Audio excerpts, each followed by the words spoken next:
Okay, it's 8 o'clock, so we might as well get started here. Welcome to another session of Blue Island 101. My name is Randy Heuser, and with me is Bill Farrenwald. Today we'll be discussing the police and fire departments of the city of Blue Island. Hi, Randy. Thank you.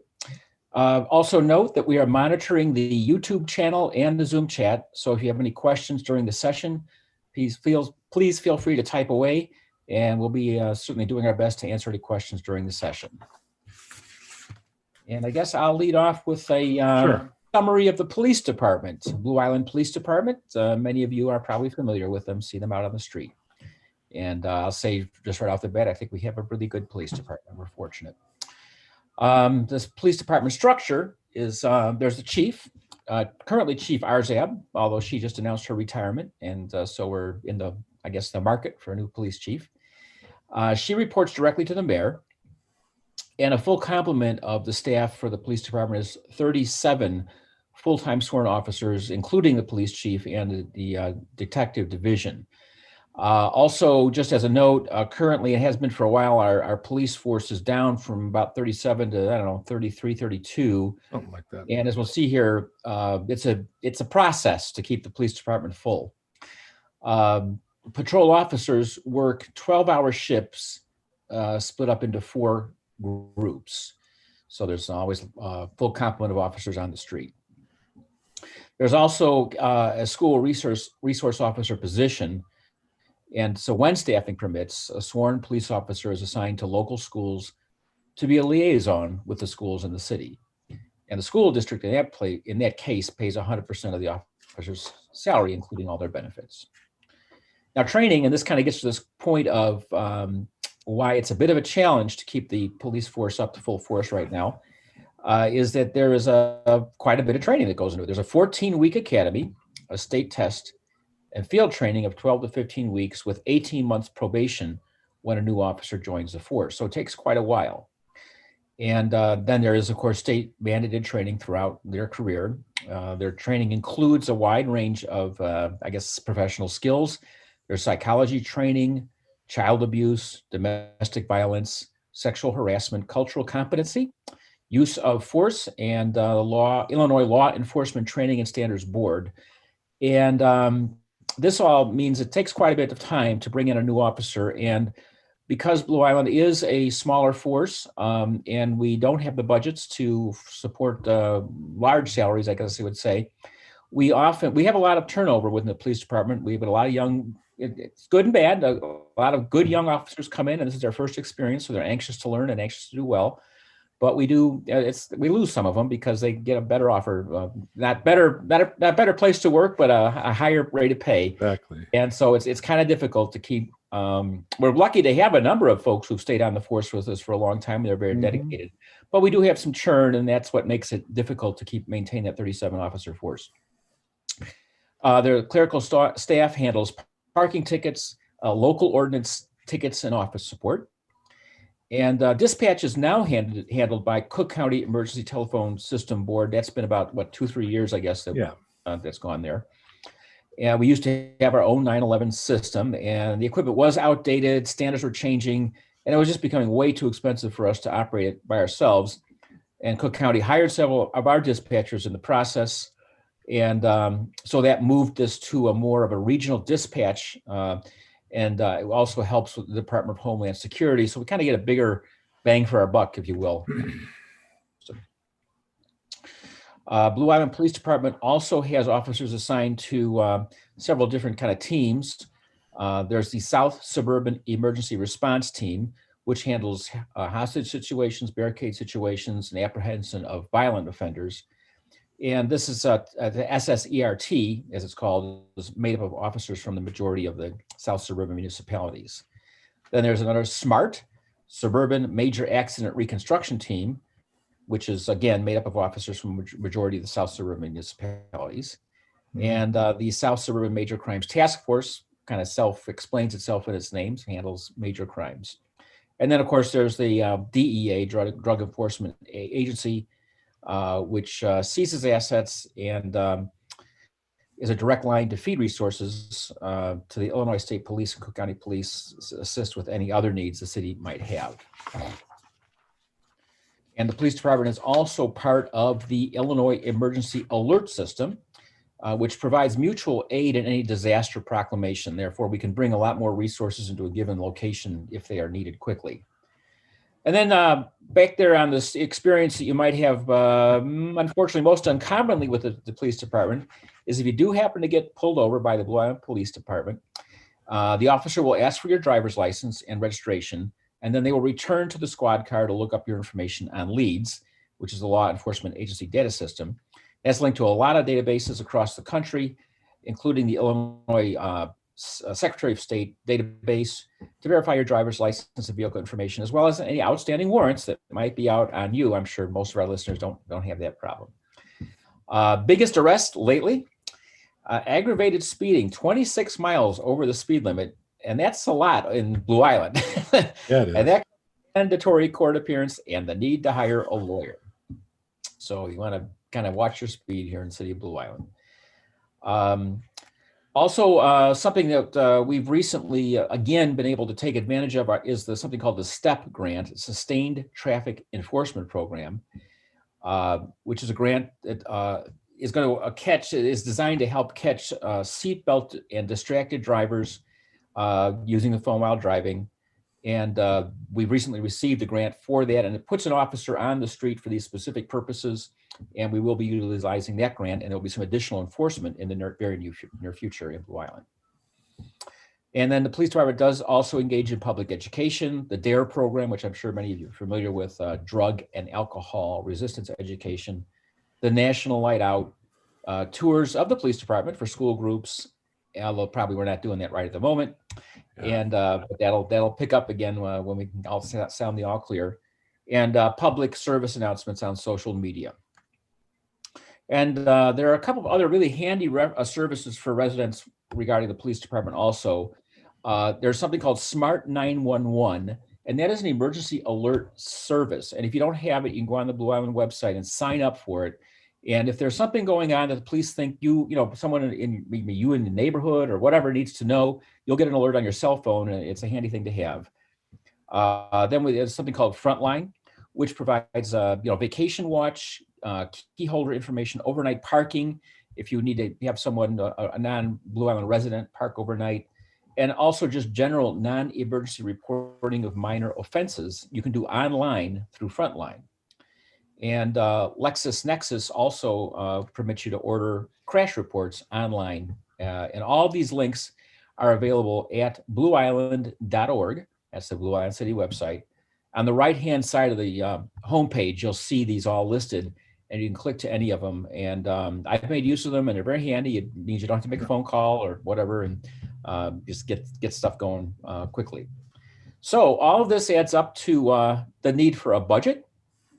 And in 2019, the Blue Island Police Department cost was approximately $4.6 million to operate.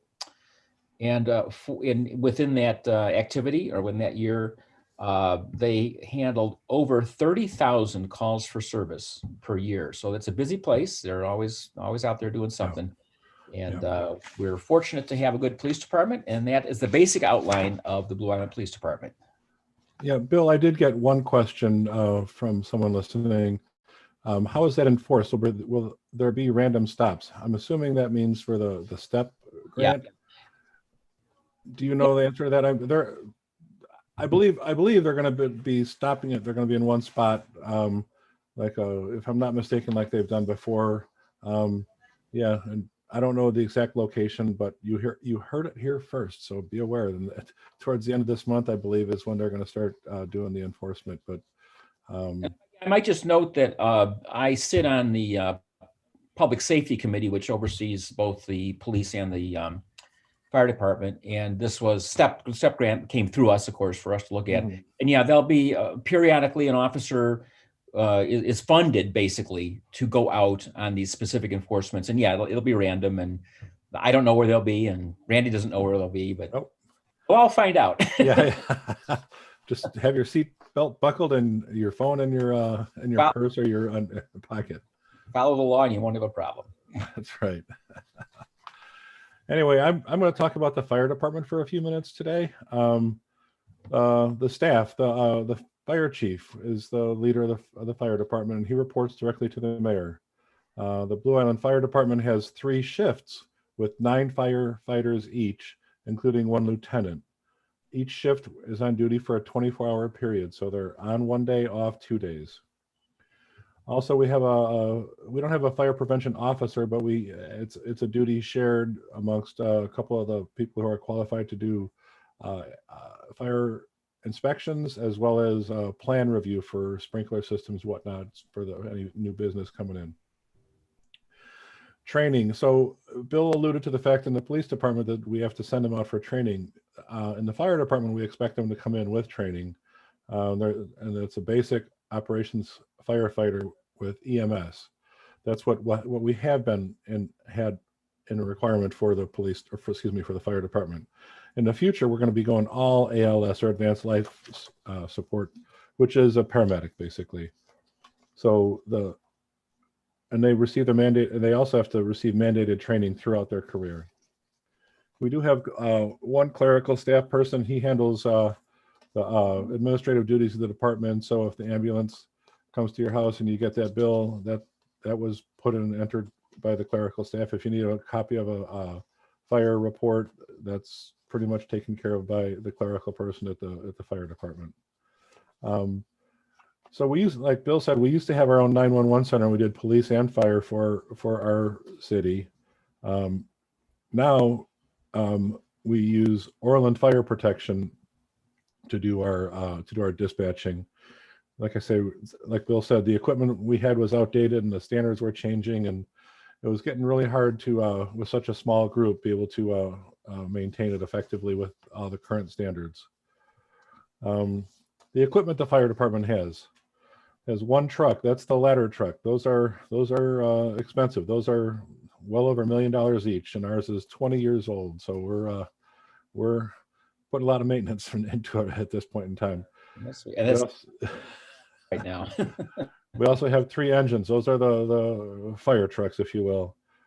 3 ambulances, and we have a marine unit, a little small boat that's used to patrol. It doesn't have a pump on it, so it's not going to be able to put fires out, but it patrols the canal. And then 3 command vehicles, 1 for the chief and 1 to do the fire prevention and whatnot. We're part of MAVIS. MAVIS is a mutual aid box alarm system.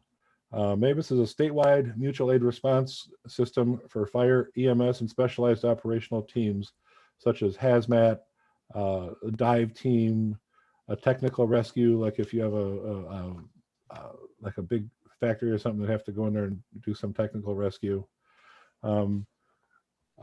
MAVIS, Blue Island is part of MAVIS 22, and the communities that are part of that are Alsip, Blue Island, Calumet Park, Crestwood, Dixmoor, Garden Homes, Marionette Park, Midlothian, Posen, and Robbins.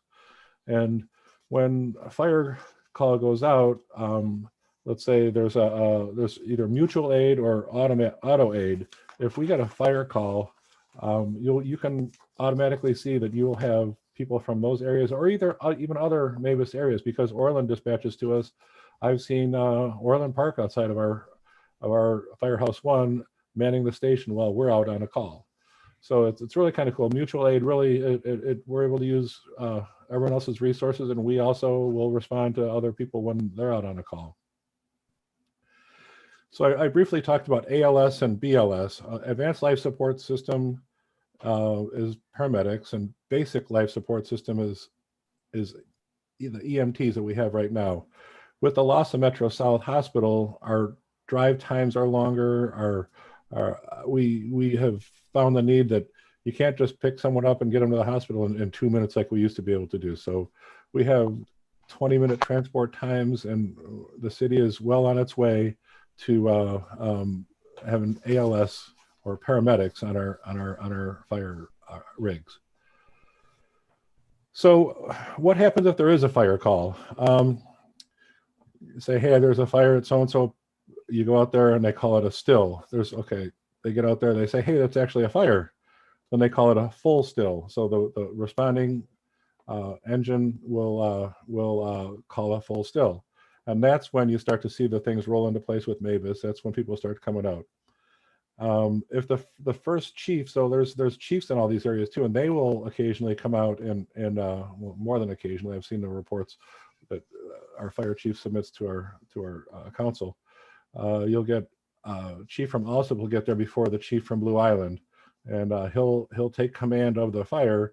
And if there is the fire is bigger than it looks, then at some point in time they'll call a box, and that's where the first chief or incident commander will call that. So we have a lieutenant. It could be a lieutenant. He might not respond to every call, depending on what's going on. But when he does respond, he can call the box.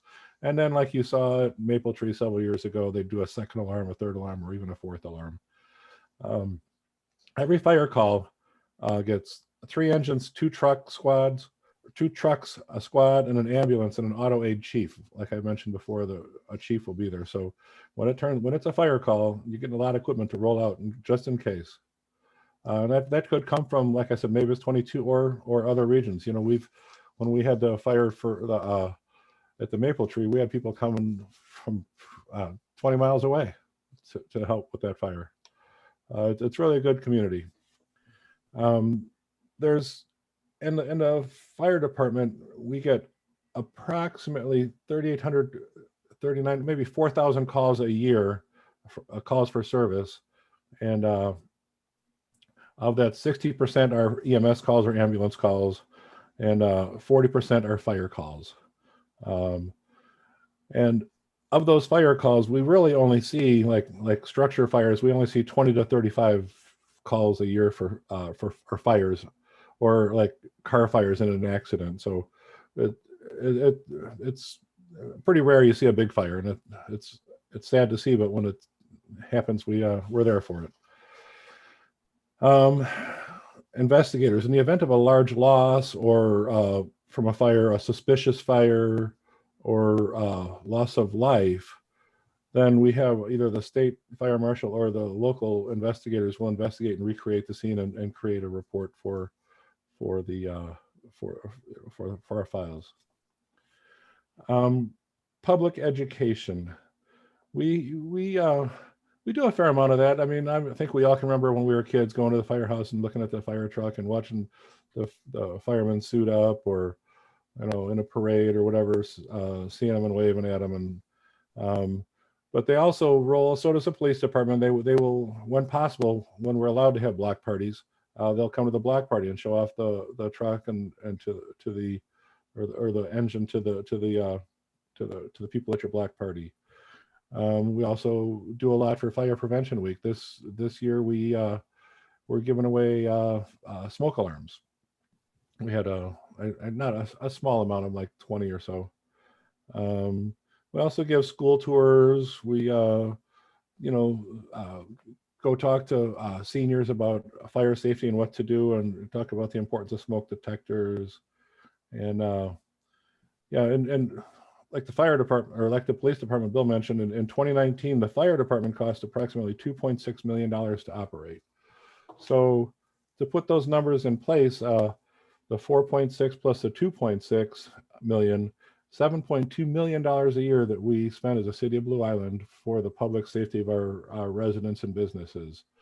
And again, to put that and kind of equate that, our operating fund, which is the police, fire, all the stuff to operate the city, the city hall, it's $7.2 million of our $16 million budget. So it's quite costly to keep our residents and businesses safe. And maybe to bring that down to the level of, anybody watching this who's a property owner in Blue Island, probably rough number would be, out of your property tax bill, typically maybe somewhere between $500 and $1,000 a year is going to the city of Blue Island. And that's what we have to work with to support a $7.2 million safety budget and $16 million city operating budget. So everybody, nobody likes paying a property tax bill, but we need the revenue. I hear stories back in the day about Mayor Hart going from business to business, asking for contributions for like the 4th of July or whatever. And he always wore a fedora hat. And I was a very small child, but he would go to the business and say, hey, can we count on your support. Would expect to take some money and when they left. And if someone says, Mayor, I really can't afford it. This goes way back. It doesn't happen like that today. But say as he's walking out the door, I certainly hope the fire department knows how to get here. Back in the old days of Blue Island. But anyway, on that note, I don't see any other questions. A quick thing just to note, again, from Public Health and Safety Committee, we are hearing a lot and more, frankly, than anyone would like to hear about the ladder truck that Randy mentioned. It is old. The replacement actually is about $1.9 million. We're spending money all the time on repairs. It's getting pulled off. It's just getting old. And that's $1.9 million. Now, of course, we'll look for grants and so forth. Those are other resources we can go to. But it is not cheap to run a fire department, but we have to have it. Yep. So good point, Randy. We are glad to take any questions. I think we kind of knew that given there's another big political issue going on, I think, out there somewhere right now. So we weren't expecting the audience tonight, but we want to have it up on YouTube so people can come back and look at it and tell your friends and neighbors. But anyway, if you are listening on YouTube now or just watching the broadcast later, make sure that you hit the subscribe button so that you'll get notifications of the next meeting. Although we are here pretty much every Wednesday night, except we're not going to be here next Wednesday night. That's right. the 11th. The 11th, right. And you'll be able to view past sessions as well. Mm-hmm. So thanks for listening. Hopefully we've been informative to you again. As Bill mentioned, we will not have a session next week, but we look forward to seeing you on Wednesday, the 18th at 8 o'clock. Right. Thank you, Randy. Sure enough. Take care. Oh, we got a question here last minute. Oh, okay. For these meetings, I think we're being asked if there's typically an agenda posted. You do have a list of. I do. I have what I'm going to be. It's going to be basically for the next several weeks. We're going to be talking about all the rest of the different departments in the city, but we will be later on in December. We're going to start with our political party and some of the things that we want to try and get done if we're fortunate enough to be elected by the people of the city of Blue Island. And just real quick, I'll read out. I got the list here in front of me, Randy. The meeting of the 18th, we're going to talk about the golf course and the rec center, which are the city's responsibility. November 25, we're planning to talk about finances, and probably also December 2. I know we wanted to get a session in Public Works and Water, and yeah. We'll probably have to reschedule that. Roads is coming up December 9. And other things after that. So maybe we could figure out a way to get that posted on Blue. Sure, I can do that. Absolutely. Thanks for the